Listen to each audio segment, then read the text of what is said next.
What's up mga kabayan? Yun, out na tayo sa work. Pauwi na tayo. May dala-dala tayong baon. Baon natin kanina. Kasi anong schedule ko eh, 2 PM hanggang 12 AM. Closer ako, closing. So yun, pauwi na tayo. Palabas na tayo dito sa mall.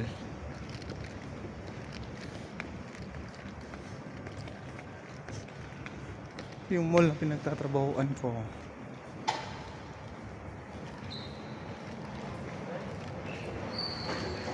Ito naman yung labas.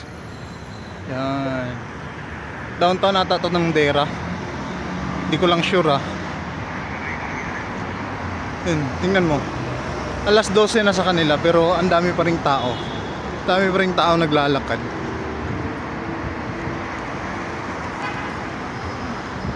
Ibang iba no. Wala lang, naninibago lang ako. Naninibago lang ako sa ano nila. Dito sa culture ng Dubai.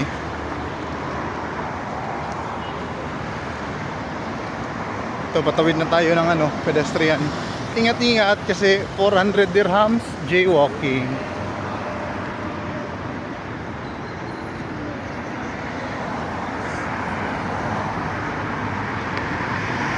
Di pa naman taglamig. Di pa naman masyadong malamig dito. Siguro lalamig mga January, December, ganun.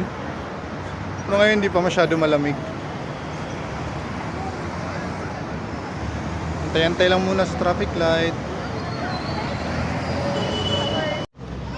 Alam mo yung isa sa napansin ko sa mga sasakyan dito.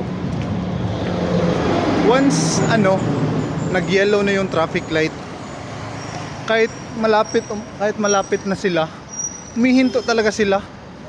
Di kagaya sa Pinas, 'di ba? Kahit nga pula dumidiretso eh.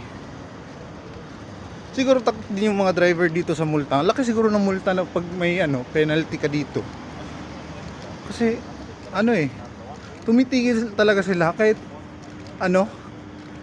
kahit ang lapit-lapit na nila sa traffic light, tas yellow na yung ilaw.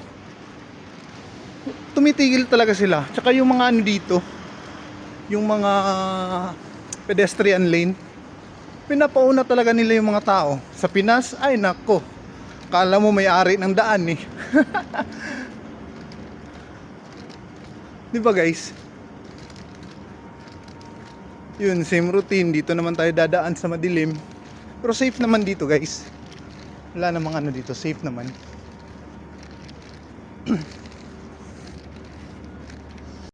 Ayun papasok na tayo. Paakyat na.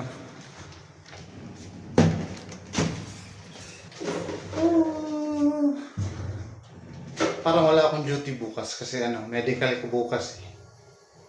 Balitaan ko na lang kayo. Thank you guys. Love you all.